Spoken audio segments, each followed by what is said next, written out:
Good evening, everybody. My name is Michael Welsh, and as President and CEO of Rosalind Franklin University of Medicine and Science, it's my distinct pleasure to welcome you to our campus this evening. We're honored by the number of leaders from the community who have joined us tonight, and thank the Gorter Family Foundation, North Chicago Community Partners, Advance Illinois, College of Lake County, and Wintrust Financial Corporation for organizing this event. Together, we are fostering dialogue on the important topic of education as it impacts our region and our nation. Rosalind Franklin University's mission is to educate health professionals for this diverse nation using a model of interprofessional education that requires students to work side by side, learning with, from, and about each other, regardless of their professional role. We believe this is essential for the practice of medicine in the 21st century, and collaborative healthcare and clinical practice will be vital in the new healthcare systems that will be developed in not so long from now. Why are we passionate then about opportunities to educate students from all schools in our region? It's because we know they're likely to stay here and practice their profession if we educate them here. In this way, we can guarantee adequate numbers of healthcare workers to serve our community, to serve us.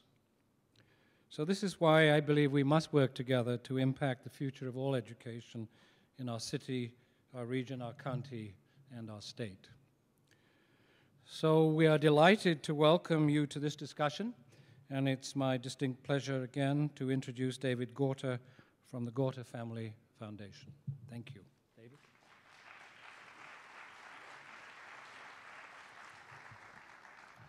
Thank you, Michael. Good evening. Before I introduce our featured speaker, I wanted to say a few thank yous and take care of a little housekeeping. This four-part series on the topic of education would not be possible were it not for the help of a few friends who feel as committed to the cause as we do. First and foremost, I want to thank Robin Staines and Advanced Illinois for all their assistance in this project. When we first proposed the concept of a speaker series many months ago and asked Advanced Illinois if they would like to partner, they immediately said yes. As one of the most influential thought leaders in the state on education reform, their buy-in was extremely encouraging. I urge you to learn more about Advanced Illinois and the remarkable things they're doing. Second, I want to thank our host tonight, Michael Welch, and the team here at Rosalind Franklin. What a magnificent facility this is. What an impressive medical school this is. I had the opportunity to see it firsthand, what is going on here, and I dare say it is utterly fascinating. I urge you all to learn more about this hidden jewel in our midst. Third, to Jerry Weber and the College of Lake County, who are playing a vital role in the education in this county. Regardless who you talk to about education reform, a centerpiece to any successful outcome revolves around the role of community colleges play in this equation. We are lucky to have such an outstanding resource in our midst. Fourth, to Ed Waymer and the folks of Wintrust Financial, who so graciously are helping underwrite this series. Wintrust is providing valuable banking services in this geographic area because, as we all know, part of breaking the vicious cycle of poverty and poor education is building a healthy, vibrant business community. Step one is offering businesses the capital to start and or grow. With their boots on the ground support, they are making a difference. Finally, if you wish to ask a question after the presentation, we ask that you do so by writing it down and passing it to the aisle. We'll be collecting all the questions for Robin to ask, and Robin will act as moderator. And also, please silence your cell phones. There are many problems facing this country these days, but perhaps none more important than education. To say that the country is in an educational crisis and at a critical nexus point is an understatement. The inability of this country to impart basic critical thinking skills and practical knowledge on its children that translates in meaningful real-world skills to all of its citizenry is the root cause of many of society's ills. And while it would be nice if there was a single answer to what ails us, that is simply wishful thinking. The problems are vast and complex, and the final solution will not so much resemble a single hue, but rather take on a form of a patchwork quilt. It will be an amalgam of many ideas and approaches that will eventually solve the problem. To paraphrase Atul Gawande, while we crave sweeping transformation, the answer lies in pilot programs and existing strategies, a battery of large and small-scale experiments.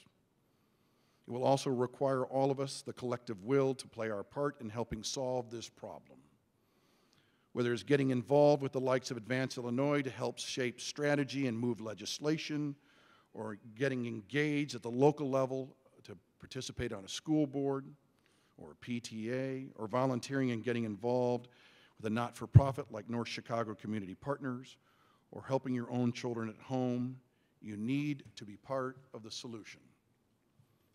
We hope that this series we have organized, which starts by looking at education from a macro view and ends up focusing on a local community in education transition, will help provide context and act as a catalyst for you to get involved. Now it is time to introduce tonight's featured speaker. I am not sure there are many people in the United States that are as experienced in education reform as Paul Vallas. His stints in Chicago, Philadelphia, New Orleans, and now Bridgeport, Connecticut gives him a unique perspective. Mr. Vallas' success in turning around some of the most troubled school districts in the United States has brought him international acclaim and has resulted in the recruitment to help countries in rebuilding and strengthening their school systems. To wit, he is currently offering his services in Haiti, where he has been working with the government and the Ministry of Education to help transform the school system in the aftermath of the January 2010 earthquake. Ladies and gentlemen, please give a warm welcome to Paul Vallas. Thank you very much. Great. Well, I'm gonna come off the stage. I want to appreciate that introduction. It was short. I'm always fearful of the type of introductions that I'm convinced that my mother writes and sends to everybody on the planet. But it's great to be back here. It's great to see some old friends. David Agazi and Chris Hoagland, where are they in the crowd? When I went to work for the budget office in Chicago in 1995, I actually thought they were interns, and now they kind of reminded me that they were actually part of the Young Turks of the budget office. And it was amazing because they had this great internship program, they had this great recruitment program, and had these incredible young people, and they were all given individual departments to manage. And that generation of budget people went on to be CFOs, and one's the vice president of a prominent university, and others have become CFOs in their own right. Some have become aldermen, and I think one has gone to prison. So there's always going to be one who kind of. I think he's the one who got streets. He got streets and sanitation. You know, all right. So if you ever go to work for the city of Chicago, be real careful about what departments you hook up with. You know, and the one who hooked up with the police department is an alderman. The one who hooked up with street sanitation eventually went to jail. So anyway, you know, David, of course, you know, David went on to bigger and better things, and I've also had the pleasure to work with him. People keep on asking me what I'm doing in Haiti, and I tell people I'm still doing my penance for having lost to Rabogorovich. I have to get that off my tombstone. I'm the guy the other day, you know. I think I'm doomed to wander the corridors of school reform and struggling school district transformation so that I can do my penance for having lost that election. But since no one in this crowd voted against me, I'm still trying to figure out where the massive voter fraud occurred. Let me just say this. The fundamental problem facing public education in this country is not that schools have gone bad, it's that schools are not evolving fast enough. You know, governmental institutions by their nature do not really evolve and adjust. They just get more funding. Where obviously in the business community and the private sector, if you fail to be competitive, obviously those businesses close and new businesses emerge. Now, of course, government has a responsibility to provide for the health and welfare. So the attrition rate among governmental institutions cannot be that the attrition rate that you see in the private sector, because at the end of the day, we're taking care of people, we're saving lives, we're educating children. But the fundamental problem is how to make schools relevant and how to create the institutional elasticity so that those institutions can continue to evolve to reflect the social economic changes around them. I mean, look at schools today. Let's talk about just a couple examples on how schools have not evolved or schools have not changed. Let's look at the curriculum and instruction. I mean, you know, it's just now that we're focusing on such a thing as Common Core standards, or in effect, national standards. It's only in recent years that the government has actually begun to pressure states and incent states, and in some cases, through the threat of actually implementing the provisions of No Child Left Behind, forcing states to make adjustments and make changes and to embrace the Common Core standards. Something like that probably should have been done 20 years ago. But the bottom line here is they used to joke about the military, saying that the military is always preparing to fight the next war using the strategies and the tactics that were used in the previous war. I think that's, having two sons who have served in the Marine Corps, I think that's somewhat, I will tell you from firsthand experience, that certainly has changed, at least in the last generation, in this current generation of military leaders. But the same can be said for education. We're almost educating our children for an economy that we have not yet lived in. We're training them and educating them using the curriculum and instructional models and the pedagogies that that we used to train the last generation. So so if you just look at what we do in the area of curriculum instruction, what we do in the area of professional development, how we train our teachers in our colleges and universities and teacher colleges, you know, we are becoming, that type of training and those type of curriculum instructional models are becoming increasingly irrelevant. And while there's obviously been a push to do more innovation, the bottom line is the effectiveness of our curriculum instructional models, I think, lags behind what is needed to prepare children for the economy of tomorrow. Second issue is look at the school calendar, the much celebrated school calendar. You know, the school year and the school day, 180 days, 6.5 hours a day, some districts even less than that. I mean, weekends off, 10 weeks in the summer off, Easter vacation off, spring training, you name it. In New Orleans, Mardi Gras off, Jazz Fest off, you know, Jazz Fest week off. I mean, who has a work calendar like that in real life? When we look at all the countries, all the developing and industrial countries, our calendar, with the exception of maybe Finland, as somebody constantly points out to me, as if comparing Finland to Detroit is any sort of comparison, but our calendar lags far behind. The amount of time we spend, the amount of instruction time we spend on task is far less than any of the industrial and developing countries. I mean, I think everyday math or University of Chicago math is one of the most effective curriculum instructional math curriculums around. I've had great success with that math curriculum. I'm now using Singapore math in Bridgeport. The only difference between University of Chicago math and Singapore math is in Singapore, the students spend about 3 times the amount of time on Singapore math that they spend here in this country on University of Chicago math. Should we be surprised that our children are lagging in the sciences and in the mathematics? And then the third, probably most significant example of how educational institutions have become increasingly irrelevant in terms of just a failure to evolve, failure to change, is the way we recruit teachers. You know, 30, 40, 50 years ago, when our economy was much more discriminatory and when economic opportunities for women and minorities was much more limited, the schools had the pick of the crop. The elites came into the educational profession because so many other sectors of the economy were closed to them.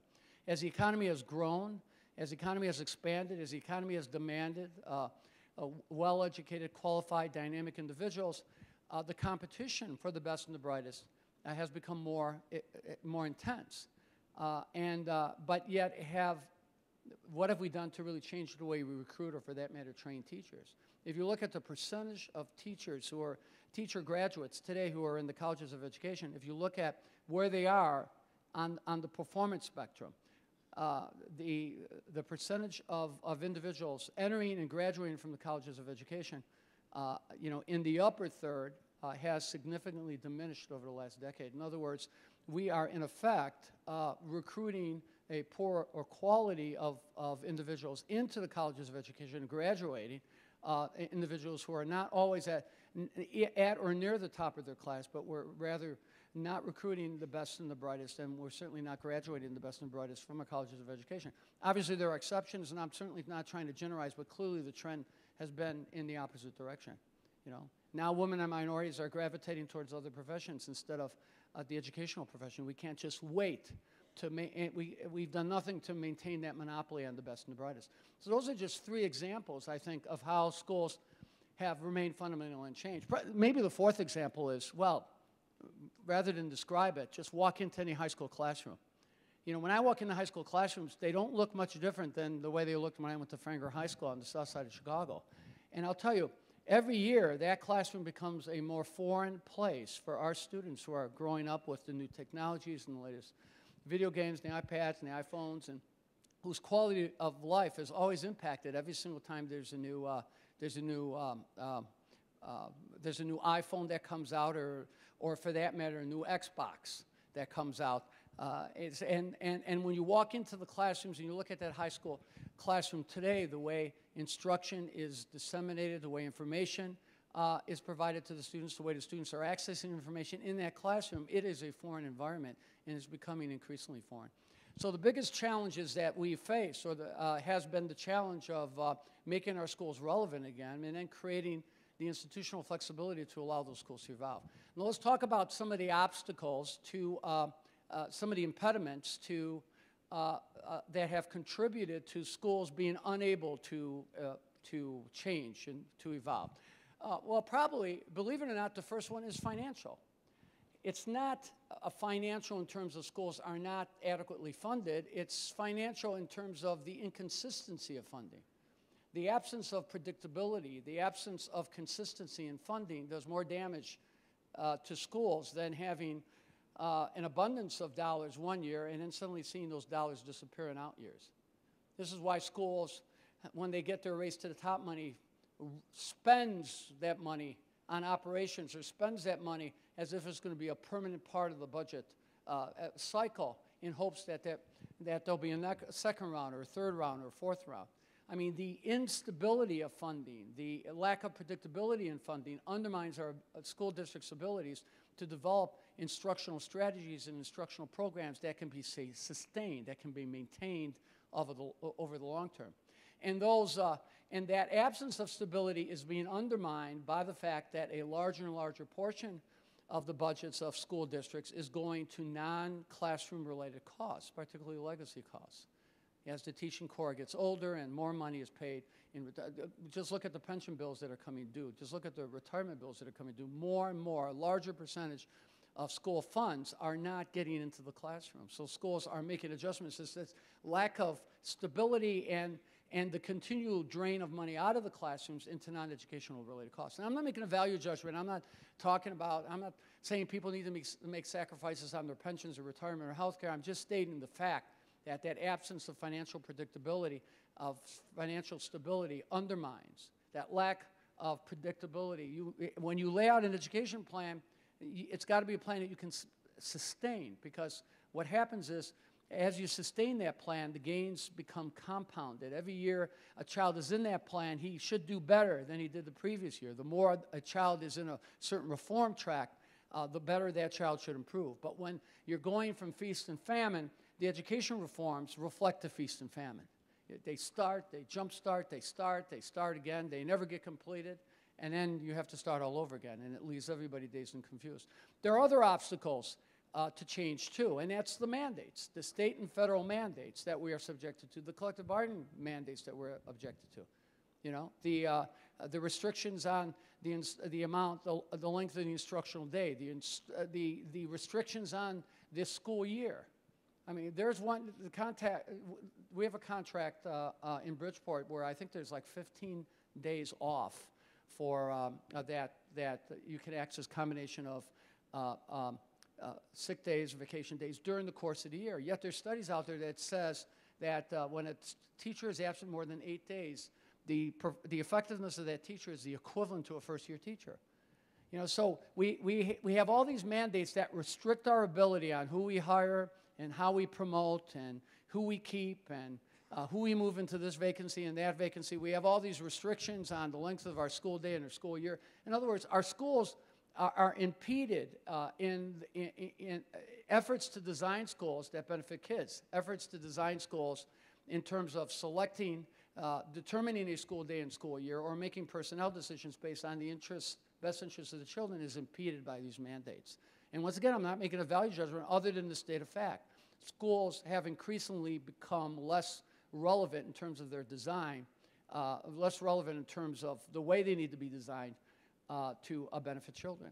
So that's an obstacle to change. That's an obstacle to change. There are some other obstacles to change. The radical decentralization of schools in our district. I'm all for decentralization, but you also have to understand that, I mean, in Illinois, what do we have? We have, is it 1,200 school districts? Or is it 1,000 or 1,100 school districts? In Louisiana, you have districts in the northern part of the state that are so hidden and so distant and so disconnected.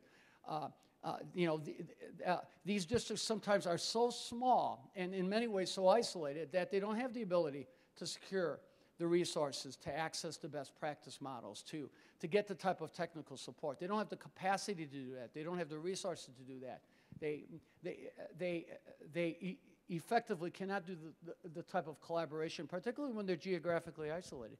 So you have rural districts that are really struggling. You have these isolated suburban districts in high poverty areas that sometimes are isolated in regions of great affluency. But that decentralization, the way our schools are structured, the way our schools are organized, the way our schools are governed also impede the ability to make fundamental changes.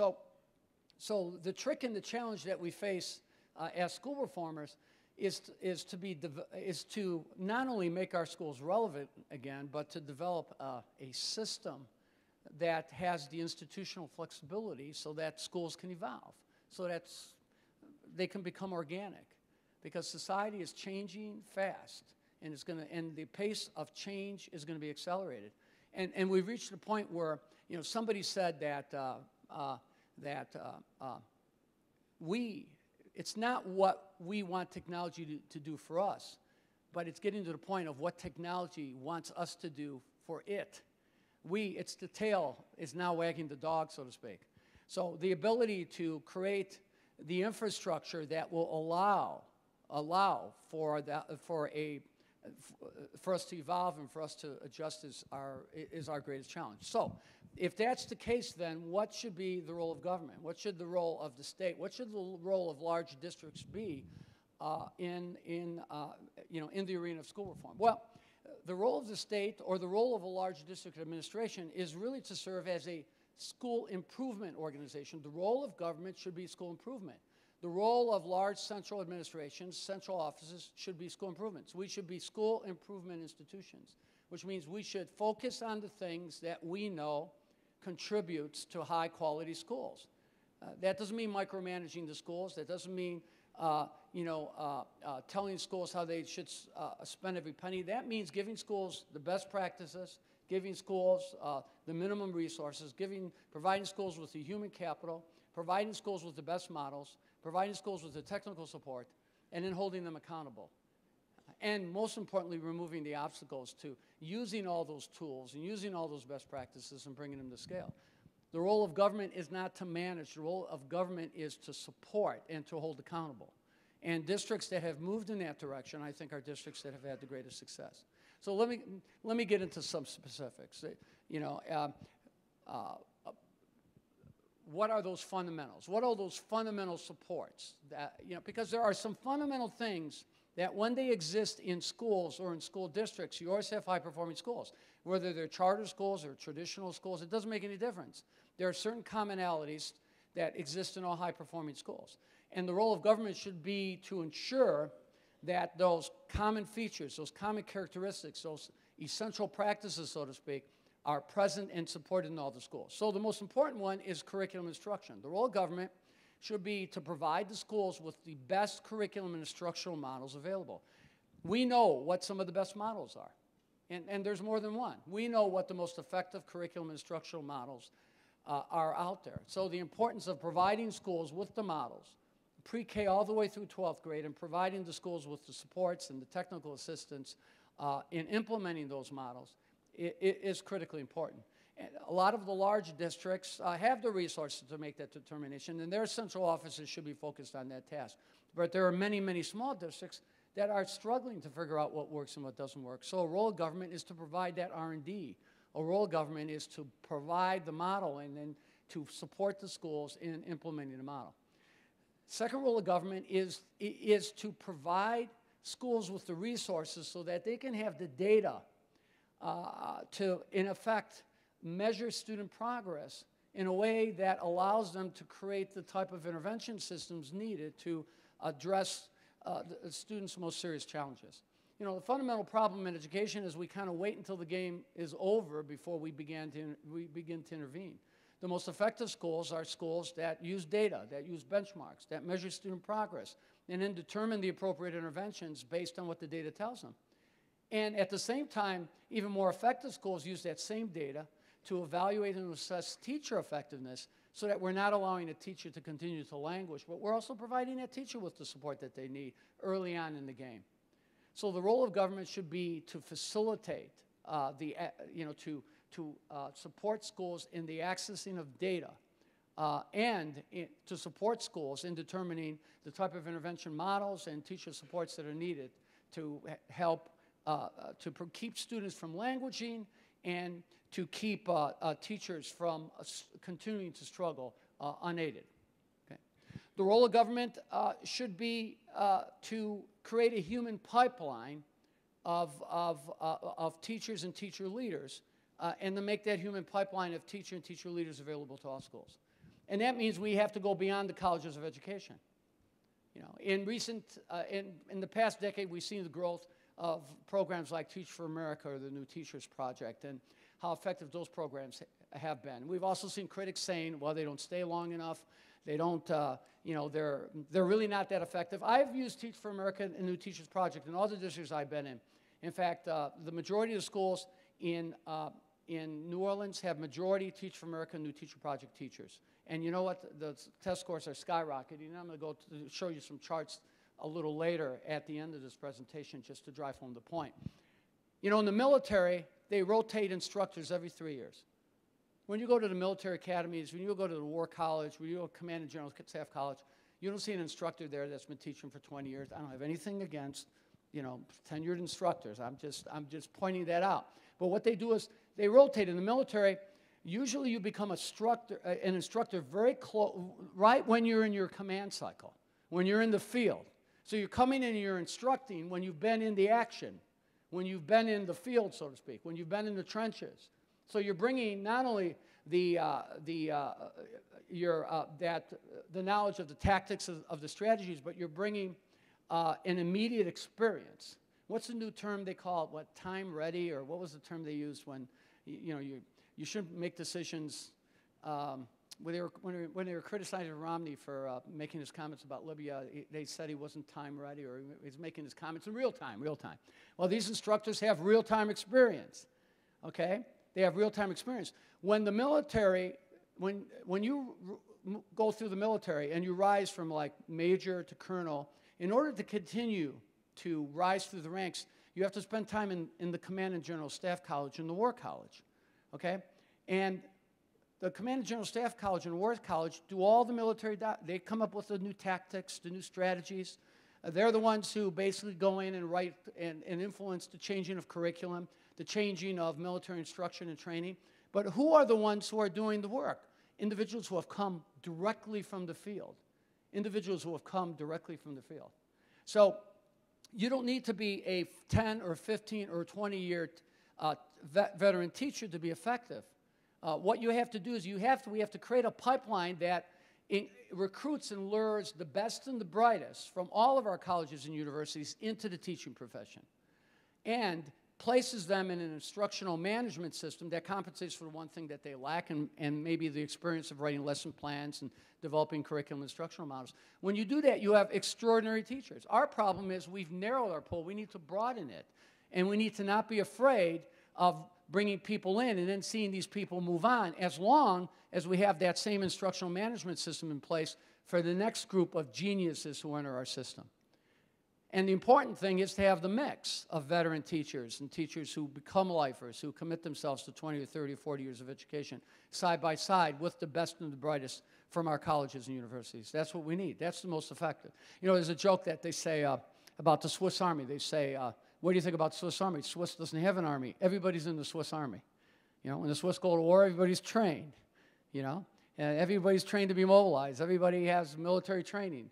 Well, we need to invite all of our teachers, and we need to recruit all of our teachers from the elites of our colleges and universities. And if we do that, and we can't be, just imagine if you had the type of dynamic where you had that mix of veteran teachers committed to the system, emerging from this rank of best and brightest teachers who have entered our system, and you had this balance between veteran teachers and young teachers who may have picked this profession as their first or second of what might be 7 or 8 career changes during the courses of their lives. But we're going to get them early, so we're going to exhaust them all, and then we're going to throw them out into the private sector and let them, you know, let their that period of mediocrity, benefit or serve as a disadvantage to the private sector. But the point is, just imagine what it would do to our legacy costs, what it would do to this, if we had 20% or 30% of our teachers eventually retiring and staying in the retirement systems as opposed to 70 or 80%.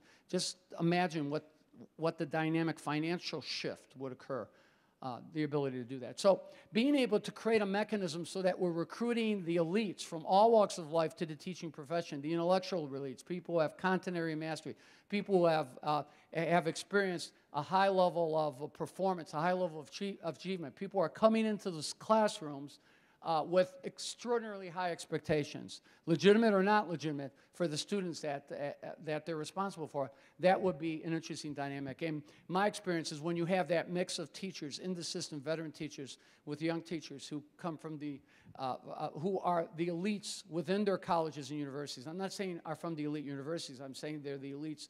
They're the best and the brightest within their colleges and universities. It creates an extraordinary dynamic. Government also has a responsibility to hold schools accountable. But that doesn't mean you micromanage schools. What it means is that you go in and you intervene in schools that are chronically failing, and that you create a system of transparency that is designed to make everybody understand what the consequences of academic failure are, and so that there's no miscommunication and there's no feeling that certain schools are being singled out or certain schools are being picked on. And that when you do intervention, you keep in mind that the purpose of intervention is to make things better for the students. You know, some of the really intervention missteps is this tendency to close schools and displace and disperse the entire population and then suddenly create a whole new school recruiting new teachers from the ground up. That's not turnaround. Anybody can do that. Love to do that. Who wouldn't like to start from scratch? You know, the real challenge is taking over a school that's chronically failing, bringing your model in, working with those kids, and bringing about real transformation by working with those students. In other words, that's the real test. That's where the rubber really meets the road.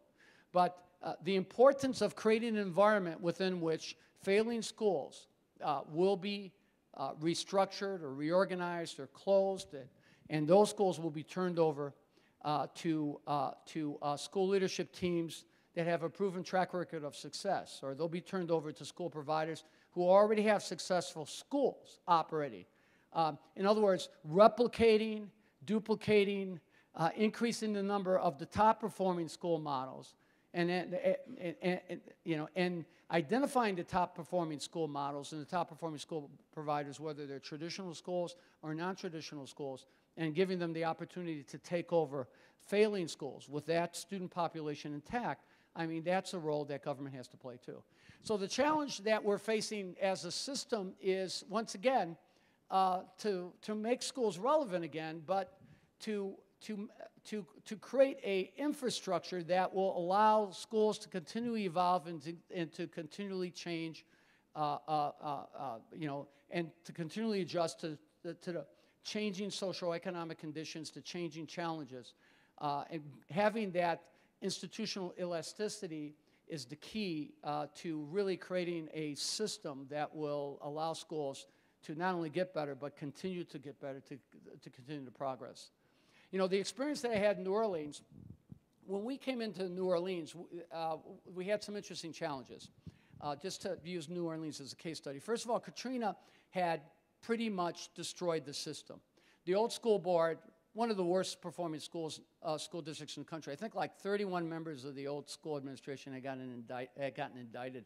The school board president went to prison, you know, and was kind of like Blagojevich on steroids, you know what I mean? So clearly the system had reached rock bottom. So the state created the Recovery School District, and the purpose of the Recovery School District was to take over failing schools and to create, and to, in effect, take over those schools, run those schools directly. Whether those schools would be run directly or ultimately chartered, it would be up for the Recovery School District to make that determination. In effect, the Recovery School District was created to serve schools throughout the state, just not in New Orleans. What just so happened, 80% of the schools in New Orleans were failing, so they were the first schools. Anytime the state does reforms, they always pick on the large urban districts or the ports districts. There is a tendency for that to happen. So, of course, the first focus was on New Orleans. But then Katrina hit. So the Recovery School District found itself just not going in and intervening and closing in effect of schools, but you suddenly had a school system where 80% of the schools that you had been destroyed or severely damaged. In fact, I remember my first 60 days, I would open up 22 schools in 60 days and go find 500 teachers. And that was a year after Katrina, because I came in when they struggled to get schools open the first year. But it gave us an opportunity to, in effect, create a system that we thought could be a model system. So the first decision we made was we were not going to create a central office that micromanaged schools. Rather, we were going to create a central office that would operate purely as a school improvement organization. We would provide all the schools with the startup money to get started.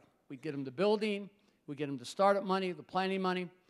We would give them curriculum and instructional models. We would create a pipeline to help them recruit teachers. We would provide them with the type of autonomy and flexibility so that they could make their personnel decisions based on what was in the best interest of the schools, and then we would provide them with support. We would provide them with technical support if they needed special education, supplemental services. We would provide them with those supports. But that was it. We wouldn't tell them who to hire as a principal, who to select as a teacher. We would not tell them what curriculum instructional model to use unless we were running those schools directly. And most of the schools that we actually opened ended up being independent schools or charter-like schools. But we would provide them with the financial support, the facility support, and the human resource support that they could access without necessarily telling them specifically how those resources could be used. But we also did one other thing. We basically said, if you weren't performing or meeting state standards within 5 years, we would close you down and turn you over to another top pre-qualified school provider who would be selected based on their success, based on their track record, based on their model, based on their proposals, consistency with these kind of essential practices that we considered to be valuable and that we consider to be the type of practices characteristic and present in our schools. And the net effect was to create a school system that has had test score increases at about 3, 4, 5, 6 times the rate of the test score increases at the state level. In fact, schools that are failing after 3 years can, in effect, be turned over to new providers, most of whom are already school operators within the district, all not-for-profit school operators managing schools and just basically taking on additional schools, bringing those additional schools into their clusters. So that was, and there was also another requirement that these schools be open enrollment schools, that these schools participate in a single lottery, meaning you could apply to any school through a single application form, that the schools meet all their special education requirements, and that the schools continue to enroll children all year long because they had to set aside seats because we still had children, even to this day, returning to New Orleans 5 years, 6 years after Katrina. And that was the system that we created. But an interesting thing happened over a 4-year period. The Recovery School District in New Orleans became the top performing school district in the state in terms of growth.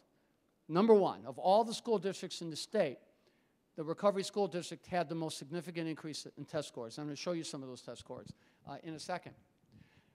But there was another flip side to that story. Outside New Orleans, the Recovery School District had the responsibility for failing schools in 8 other districts. Some of those schools we ran directly. Some of those schools we entered into school improvement agreements with. We didn't actually charter any of those schools. The state chartered a number of the schools. All those charters outside New Orleans actually failed, where most of the charters in New Orleans were great successes. All those charters outside New Orleans struggled because they approved them fast, because they didn't have the support of the community, because sometimes they would open a charter in an area that only had 3 or 4 schools. And so sometimes that single school had a tendency to destabilize the rest of the schools. So everything that they did right in New Orleans, they did with much less effectiveness outside New Orleans. Now they have since gone back and they are now opening those schools the right way. But what was interesting is those direct run schools that were failing were required to, in effect, embrace the same type of freedom and autonomy that the charters enjoyed in New Orleans. In other words, there would have to be modifications. The school day and the school year would have to be designed to benefit kids. There would be much greater flexibility on the staffing side. The school improvement plans had to reflect those like essential practices that we use as criteria for evaluating and assessing school providers. They would have to reflect those essential practices that form the focal point of the R&D we use in the schools, making sure schools use the right curriculum and instructional models, making sure schools have the proper training, are provided with staff and human resource support, making sure that the schools have the right local school leadership teams driving instruction.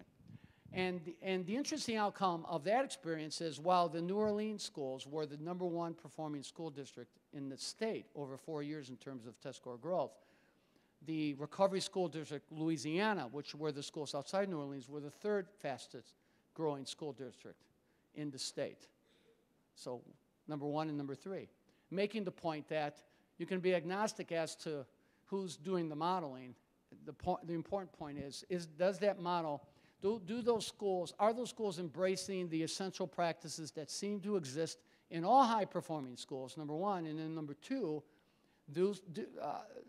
are those schools free from the obstacles and the institutional restrictions that keep them from structuring their day and structuring their year and making their personnel decisions and developing their curriculum and instructional intervention plans, developing a comprehensive plan that's in the best interest of the children. That was the approach. That was the approach that we took, and that's why New Orleans has had the success that they've had. And that's why they're going to continue to have success, because they've created a system whereby every year the weaker schools are turned over to stronger school providers without ever adversely impacting the children, other than to basically have a changing of the guard that can only improve the school. See, the kids benefit because they don't get displaced. The communities don't become disenfranchised.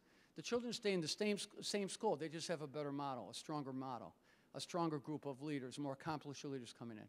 So we've created a continual cycle. We've created a cycle that will allow schools to continually improve because we've removed those institutional obstacles to change, to evolution. And because the government, the central offices, the central administration has recognized that its role is not to manage, but to support and then to hold accountable. Now let me just show you some, who has the clicker? Great. Oh, where is it, up there? Okay. I've got about 6 or 7 minutes before I open it up to questions, so here it is. Okay, so let me just show you some statistics. These were the percentages of students at grade level in New Orleans over that 5-year period. It went from 35% to 56%. Let me point out that that also included the remaining traditional schools that the old school board continued to run. Let me point out that they kept all the magnet schools for the most part. And of those magnet schools, the majority of those schools, of those magnet schools, were charters because after New Orleans, the old school board was so inept at reopening the schools, 12 of their 17 schools, public schools, applied for state charters so they could reopen themselves. So the first charters in New Orleans were traditional public schools where the teachers and the principals got together and he said, we don't want anything to do with this board anymore, Ken. You give us a charter so we can get open. Okay. This is a little confusing, but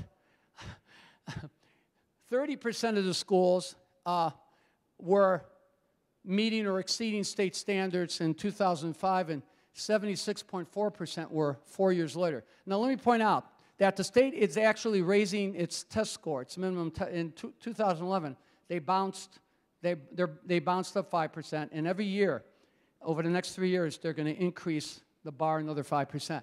So in other words, they're raising standards. They're not dumbing down the standards. They're not lowering the standards. They're raising the standards. This will give you, this is growth in performance. 26.3% growth in 4 years in Orleans Parish versus 11% at the state level. This is an interesting statistic, the dropout rate. The average state dropout rate for, this is one grade. You have to multiply that times 4. Okay, so this is just looking at the 1 year dropout rate year to year. There was 11.4%, 7% at the state level. 4 years later, the dropout gap between New Orleans and the rest of the state had been eliminated. Now that leaves a much larger gap. This is totally confusing, especially if you're colorblind, so I'm not even going to go there. Let's look at, I'm colorblind, I can't figure out the colors. African American students, this is the gap at the state level. In 2005, by 2011, the gap was reversed. Now, the children in New Orleans are outperforming those children at the state level. Economically disadvantaged, from 16% to 6% gap in terms of student performance. Special education students, 23% to 11%. There was a 12% gap. We went from 11% of the students in special ed at proficiency or above to 36%.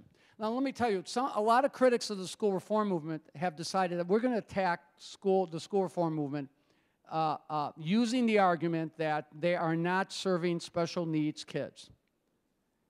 Does anybody think special education is working in this country? 22% of the African American boys in this country are classified as special ed. 9% of the population, 22% of the children. 80% have no cognitive disabilities. I think it's the biggest scandal in public education.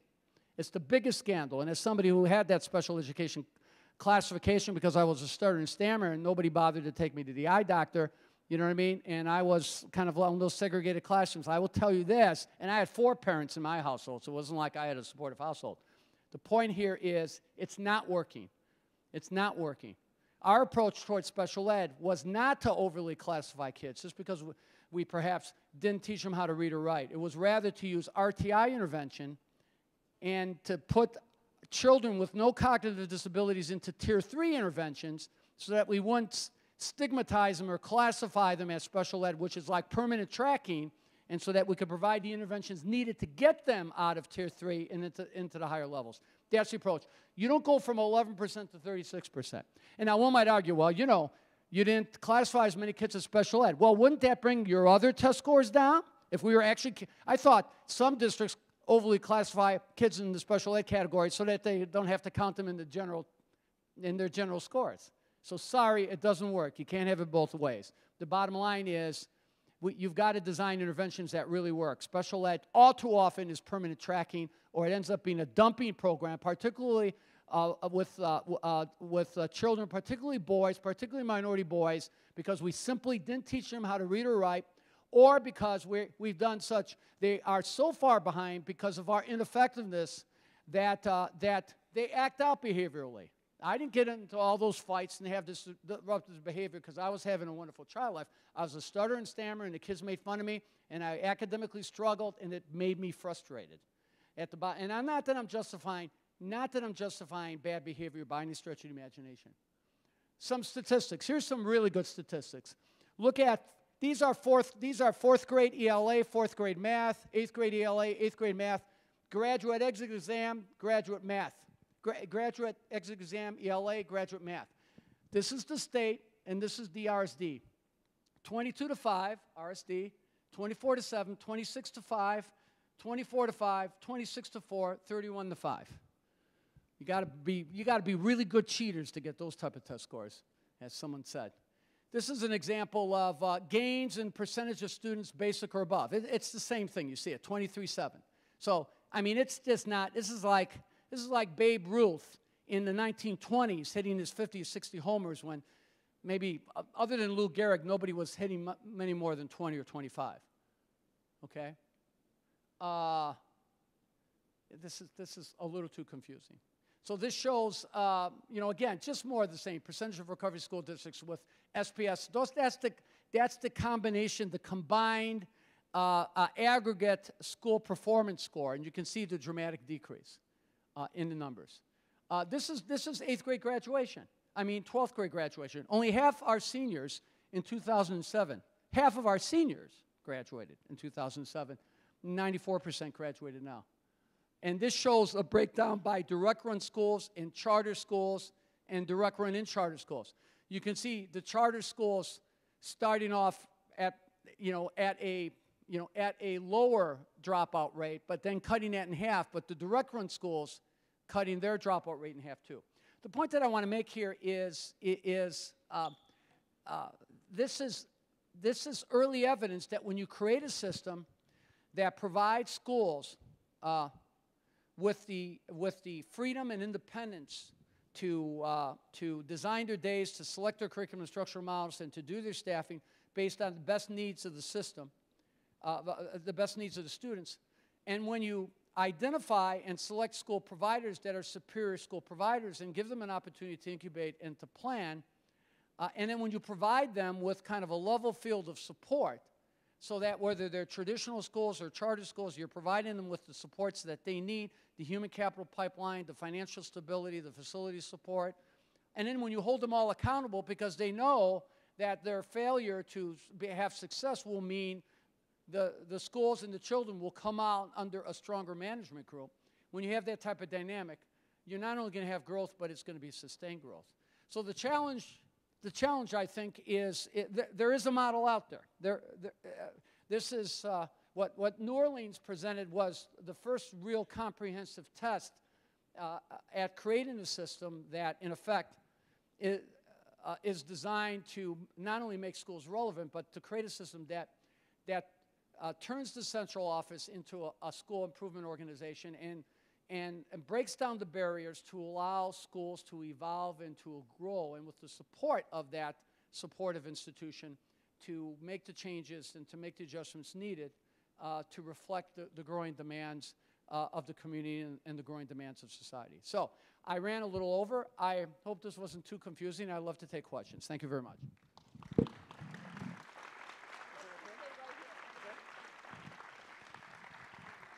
I think everybody here recognizes Paul can both has in his head more information than most people will gather in several lifetimes and manages to pack more of it into a compressed period of time than most of us manage to do.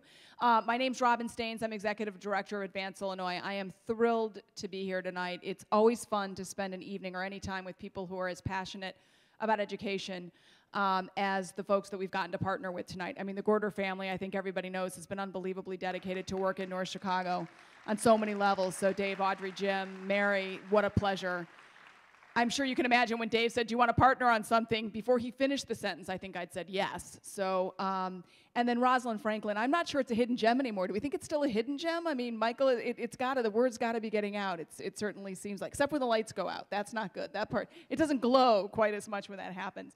And Jerry Weber, it's really a pleasure, College of Lake County, to be partnering as well as the North Chicago Community Partners. So thanks, everybody, for joining us. And I am not really stalling, but I do want to make sure that you know that these cards, you're going to bring them up. I'm going to have a chance to read them and share your questions. But I'm going to get us started with one thing that's on my mind, and New Orleans is a good example. You've talked about the model that it takes to really improve a school, to improve a district, and to take them from a struggling situation to a more effective one. How long does it take to do that? How long do you have to stay with something? And it's a two-part question. And in a world where frequently superintendencies are, a year or two in the shelf life, how do you build that piece of the equation in as well and make sure you've got the time for those changes to take root? So how long, and how do we make sure we get that stability? Well, I believe you need at least 4 or 5 years to not only allow the reforms to take hold, because they can take hold quicker than that, but to really begin to see the results. I think being able to sustain a reform plan for 4 to 5 years. When we were in Chicago and took responsibility for the Chicago Public Schools, and so you know, we had significant success in the early days of school reform, the primitive days of school reform. As you can see from the New Orleans experience, the growth seems to be compounded. The improvement becomes much more accelerated. I think you need about 4 or 5 years of consistency, financial stability, predictability. That said and done, that doesn't mean that you need 5 years to implement reforms. One of the reasons that I went to Bridgeport was I worked with Stephen Pryor, the state superintendent in Haiti. He was a volunteer in Haiti, worked with me, and he hoodwinked me into coming up and working in Connecticut. And I'm enjoying myself immensely. But Bridgeport only has 22,000 students. Those core reforms that I articulated have already been implemented in Bridgeport.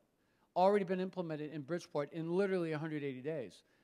They are all being taken to scale this year. And in fact, our final high school transformation will be complete next year. Now, I believe they need about 3 or 4 years to take hold. But to create the infrastructure, to make the changes in the infrastructure, doesn't take you more than a year, 2 years tops. You can bring about, you can lay the foundation. Then the key is having stability in leadership, whether it's you or a person who believes or is trained or selected or basically is cut from the same cloth, and making sure that the programs have the funding and that the resources they need to be sustained. So how do you? So I've got my own. So we could like do a Dueling duet. It'd be great. Okay. So how do you make sure about that stability, though? And let me even put one more twist on that. There's much discussion, certainly in the Chicagoland area, about appointed school boards, elected school boards. Certainly there have been a number of changes. I know in Bridgeport that was an interesting example. That's a school board that voluntarily disbanded itself, and the court said, you can't do that. And so all sorts of interesting, I think, movements on that around. Talk about that generally and the role of creating stability. Well, the way I try to create stability is to really, what I do is I do everything, and I can only speak from my experience, I do everything in 5-year cycles. And in other words, my budget plans are 5 years. When David and I put together the first Chicago Public School budget, our budget got held up by a day because we could not guarantee that in the 5th year of that budget plan, we were still going to be balanced. I think it's a $4 billion budget a year. We were within $100 million in 5 years later. And I remember I was torturing poor David and Chris Hoagland in the budget office. The point is, we always try to do things in 5-year cycles. If you do things in 5-year cycles, you can then, like in Bridgeport, we've locked everybody in. We've brought in our curriculum instructional providers. We've brought our teachers together, Command and General Staff College, remember that? Teachers from the field to take the curriculum instructional materials and to align them to the Common Core standards, teachers from the field. We've made a 5-year commitment to all of our providers, all of our, publishing companies, the intervention companies that we're hooked up with. So we're pretty much locked into a 5-year reform. We've also done a couple other things. Just to be clear, so you're suggesting that even if there were a changeover in leadership, that those would force some amount of carry forward of some of the basic elements. Because if you bring the program to scale and if you kind of lay out your plans, and remember, a couple things. What's critical is that your budget needs to be a school improvement document. So we had the dual task of closing a massive budget hole in Bridgeport, but also developing an educational plan. And I have slides on what we did, that I'll make available to Robin and on what we did in Bridgeport. I wasn't quite sure what the ultimate focus was tonight until I had an opportunity to talk to people before we got started. But the point here is our budget plan was a school improvement document. And when you lay out a 5-year budget, it's easier to plan when you're budgeting in a 5-year interval because there are gaps and there are opportunities during that 5 years to kind of align things and to bring things to scale. So when we approach the foundations, and we haven't gotten a lot of foundation support, but when we go out and we try to secure one-time money or get foundation support, we only spend that money on one-time investments or on bridge funding to get us to maybe year 3 when I suddenly have an opening in the budget where I can basically institutionalize the reform, you see? So in effect, we were able to close a $15 million budget hole, and we have now a 5-year educational reform that's going to absolutely transform the district. All right, you sidestepped the second part of that question. So there were actually a couple of questions I here, pulled it around me. and I'm going to try and lump a few. So if I'm not reading your exact wording, it's only because I'm trying to weave together 3 or 4 questions on the same topic. So several questions on what the role of the school board is, generally speaking. I mean, you talk about the role of government and what is the role of the school board, and any thoughts on appointed versus elected? Yeah, well, you know, the role of the school board is really to ensure that, first of all, to help develop the vision and then to hold the superintendent accountable. It's not to micromanage the district, and a lot of school boards get into the politics of, they allow the politics to translate into their interfering with the management of the schools on a day-to-day basis. School boards can't help themselves. It's a natural inclination, I think. My biggest challenge, and the role of the central office and the superintendent is not to control more, but to control less, to focus on supports and accountability and less on day-to-day micromanagement. So I've always, you know, I've been fortunate in most cases, not in all cases, to work with boards that delegated, that helped articulate the vision and helped secure the resources and helped, and obviously hold us all accountable. And I, in turn, as a superintendent, has evolved from a superintendent who really wanted to control and run everything early on in my tenure to one who, in effect, gave his power and authority away, with the exception of support and accountability, to about 40 or 50 schools. In New Orleans, these schools are their own LEAs. Let me shift a little bit. There's been, you may have read Paul Tuff's new book where he talks about some of the resilience issues and some of the character issues that end up driving student success in the long haul. There's been a lot of coverage of that of late. I would argue you're probably a case in point of grit mattering enormously. Where does that feature into, when you talk about providing best curriculum and instruction and models to schools and to districts, where does that piece of the equation fit in? Well, one of the best schools that I've seen, it's a high school called Sci Academy. I don't know why they call it Sci Academy. It's not a science school. Maybe it's because their approach is scientific. But Ben Markovitz founded the school, won one of the Oprah Prizes. Ben Markovitz was from Teach for America, and the school is 99% poverty, 99% minority, and it's the top-performing comprehensive high school in Orleans Parish. I know because my son attended that school. And what they do is they not only provide the children with a superior education, but they literally deconstruct the student and reconstruct the student when they come in terms of manners and approach, the way you dress, the way you interact with each other. They don't do it in a punitive way or even a kind of a quasi-military way, but it's all about helping the students find their own identity and teaching students how to interact with one another. It's amazing.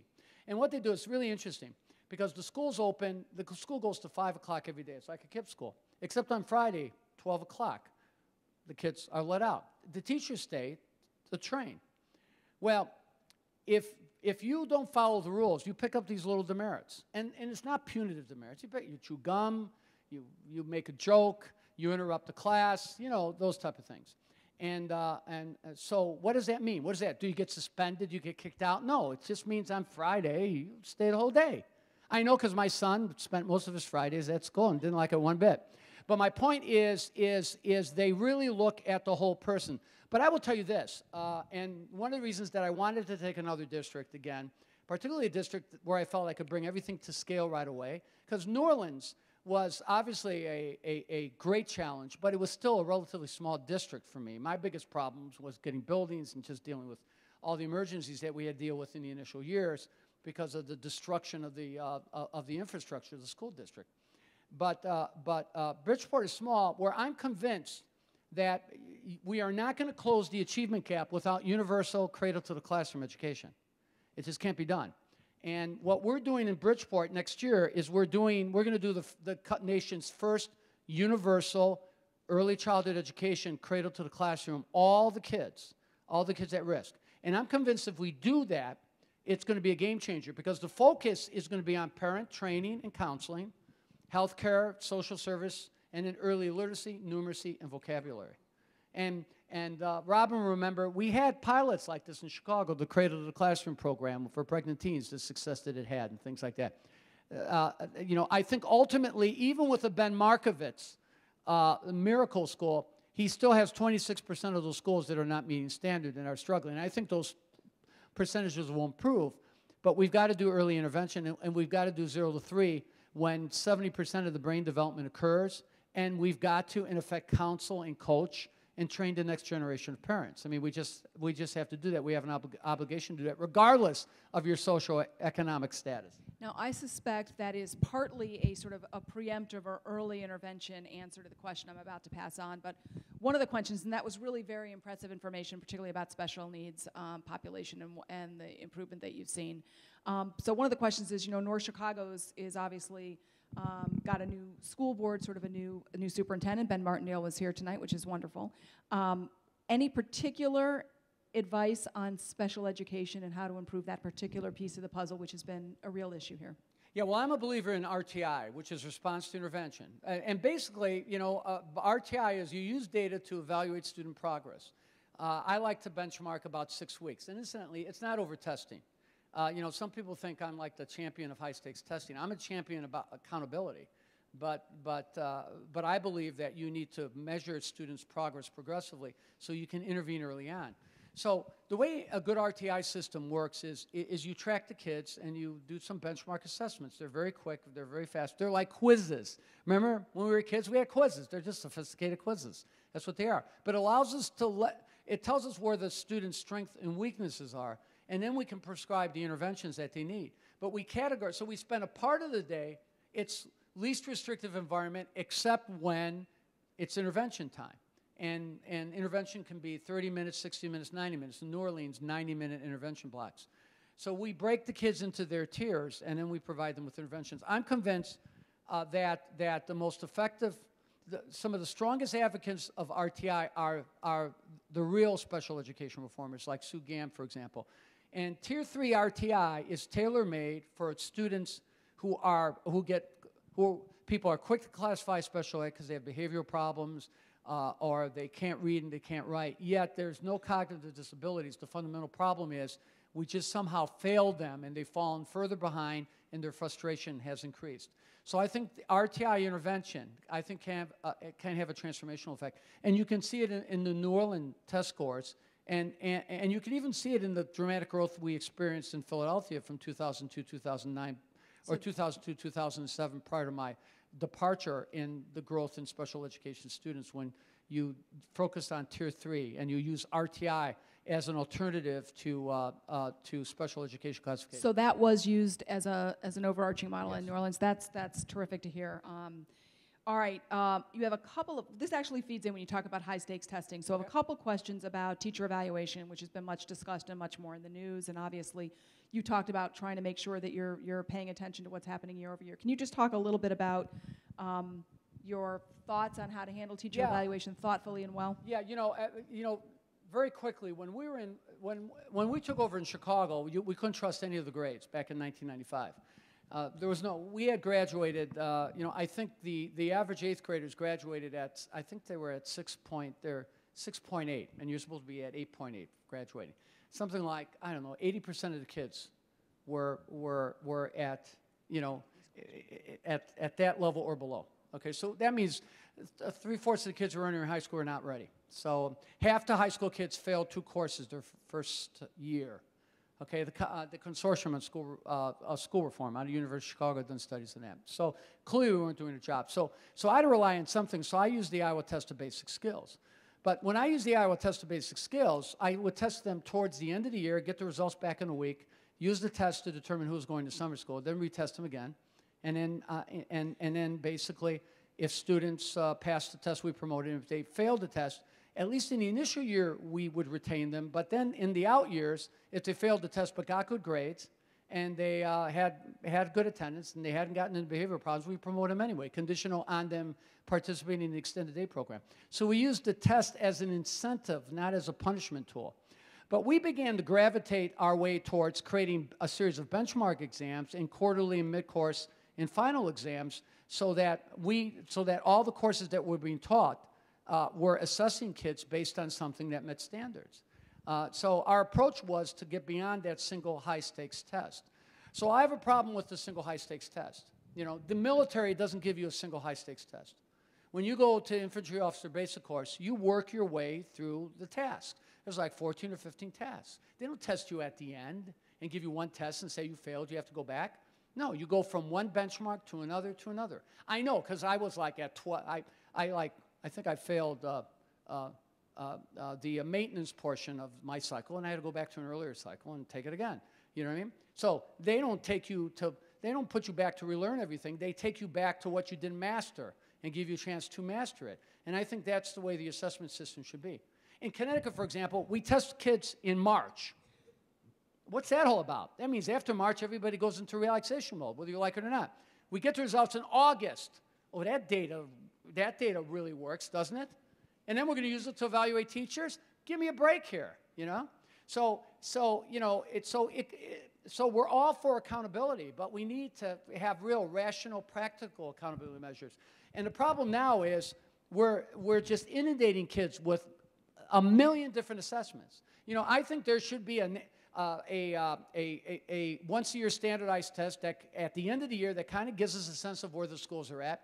But when it comes to measuring student progress, the only way to give the grades legitimacy is not to give some student a high-stakes test at the end of the year, but to make sure that the courses are aligned with the common standards and that the assessment tools that are used to evaluate whether or not the children have met the standards in those courses are also testing them on the standards that they're being held accountable to. I think that's the approach to take. And what we're doing in Bridgeport is our teacher evaluations are not high-stakes test evaluations. The evaluations, every teacher sets a series of goals and objectives, and they are evaluated based on what they do to help the children reach those goals and objectives. So every assessment is, in fact, a teacher improvement instrument. Incidentally, a evaluation system that we didn't negotiate. We worked with the teachers union in developing. So that's the approach that we're taking. You're leading right into the next questions. There are several questions here about unions and working with unions, the role of unions. You know, are they, you know, do they need to be brought into a newer mindset about some of the changes and some of the reforms that are underway, or what's the? Clearly, we had some success working there. But talk to us a little about the role of unions, how it needs to change, how it is changing, or how others need to adjust to the. Well, let me respond by saying there are some rules that you need to follow. Number one, you need to recognize that the union leadership is probably your most important partner. You know, I mean, I had a great relationship with the late Tom Reese in Chicago, and you know, we negotiated all of our contracts on time, and remember, in the 90s it was different. It's a lot different now. Circumstances are changing. I'm not passing judgment on I'm not making judgment calls on what has been done recently or anything like that. I'm just telling you from my experience. My approach was to immerse them in the process. I met with the union leadership constantly. I know it was the only time I was able to smoke. You know what I mean? So anyway, so you have Tom Reese was a smoker, and sure enough, we'd sit around and smoke cigarettes. That's all. Don't tell anybody I told you this. You all know anyway. But so we immersed them into the numbers. They saw everything. They knew why we made the decisions we made. They always knew where we were coming from. And we did the same thing with Ted Kirsch and even in New Orleans, where despite the fact that the previous school board had fired every teacher when the hurricane hit, and they never filed a lawsuit against us. All the reforms we made in New Orleans, the teachers union never challenged the recovery school district. They filed a lawsuit against the old school board. So you know, our approach was really to bring and Louisiana is a right-to-work state, so you don't have to have a contract there. But we bring them in as partners. That's the approach, and that's the approach we're taking in Bridgeport. A second thing is, don't call them names, okay? You should never demagogue teachers. You should never criticize people who, at the end of the day, you are dependent on for your success or failure. You know, when you say one thing about, I always was very careful not to ever criticize a principal I may criticize an individual, but I'll never criticize a principal. I may criticize an individual. I'll criticize the person, but I won't criticize the institution. So one needs to be careful. One needs to be careful with the rhetoric, because at the end of the day, everybody gets offended. You know, and I think teachers, you know, the school reform debate has turned into a street fight, where you have friends, former friends, shouting at each other. You know what I mean? I mean, the other day when I decided to do an end-of-course exam, it's because the state test in March provided me with no data to determine how to prepare the kids over the summer for the following year, I got slammed by a prominent educator who I'd known for years and I hadn't talked to in years, and I considered a great friend because I had the audacity of chartering, and that individual has kind of moved, towards, people are falling into camps. So what's happening is the rhetoric is forcing people to choose sides and to fall into camps. The school reform debate needs to be a debate, not a slugfest. You see what I mean? And for me, teachers, we got to stop scapegoating teachers. I'm all for accountability. I'm all for school choice. I'm all for making decisions, personnel decisions based on the interests of the schools. But I'm not against scapegoating. I'm not against, teachers deal with the problem that those schools have inherited, not that those schools are necessarily creating. I think we have to recognize that. It's their ability or inability to deal with the problem that ultimately will be used as the measure of judging the school's effectiveness. Paul, I just want to underscore that. This young lady has been raising her hand. I think that working in the middle and not going to the sides and forming camps is absolutely essential at every level, at the classroom level, the building level, the district level, and God knows at the national level. So I love hearing you say that. I'm going to give you one last question because for those of you who haven't had the pleasure of working with Paul, in addition to knowing all this about education, he is a budget, whiz. David, am I saying anything that's out of school or not true? So there are several questions here about how do you afford things like Common Core and some of these changes at a time that education funding is under real pressure. And when you talk about the need for stable funding, which I think would echo and resonate for anybody who's spent time in districts and schools, how do you actually get to that? All right, the first question is, when you budget in 5-year cycles and your budget is a 5-year document, it gives you a lot of flexibility, as I've mentioned, because there's going to be gaps in the budget. Because when you enter into contractual relationships with school providers or publishing companies, sometimes they'll kind of amortize the interest and the principal will come due somewhere down the road. So when you budget in 5-year cycles, you can do that. Let me just give you 2 examples. I modernized all the curriculum and structural models in Bridgeport. All those teachers have new curriculum and structural materials, workbooks, the whole 9 yards, textbooks. They're all going online, so they're on-site online. I told the companies that I needed the materials now in the training because I wanted to bring all these materials to scale next year, but I wanted to pay them over 5 years. I said, if you want my franchise, then you have to make the investment up front, and they agreed to do it. So the cost to my budget to put a new curriculum and structural materials in the hands of every student, new curriculum instructional guides, an instructional management system, the benchmarking system is 1% of my total budget. 1% of my total budget. Now, I'm doing the same thing on the technology side. I've told a provider who will remain unnamed, because it's been kind of a competitive bid process, that I want to create a cycle where I'm leasing the technology from you, and every 3 years, you let me keep the old technology and you replace it with all modern new technology. So now what's happening is next year, all the high schools will have completely modernized classrooms, and all the old high school technology will be retrofitted and given to the middle grades. Bridgeport is a very poor district from Connecticut standards. We're not rich by any stretch of the imagination. So what will happen is we'll have this cycle of new technology coming into the upper grades, and the older the technology is, the lower the grades that have it. In New Orleans, like today, there's 1st and 2nd graders working with laptops that the high schoolers used to have. They just have the little ball instead of the mouse.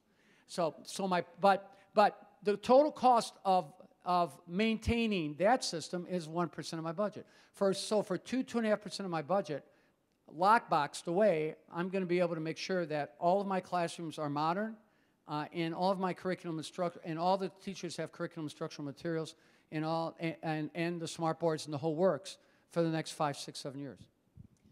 Well, I'm sure that we're all agreed that it was wonderful that we had Paul here for a certain amount of time, that we are doing our penance for not having gotten our job straight a few years back while you believe you're doing yours. And I hope you'll join me in a big thank you to Paul Vallas for spending some time with us this evening. It was perfect. And I really do. I want to echo the words of Dave Gorder by way of saying goodnight, that you know, I appreciate that everybody came out, particularly on a dark and dreary evening. And I know that you did so for the same reason that we wanted to do this, which is that we all do need to be part of the solution. So can't thank you enough for all being here and for being part of this. We look forward to seeing you to hear from Dr. Jerry Wiest, who's done some wonderful things in Montgomery County, and I think you'll find that equally inspirational. Have a wonderful evening.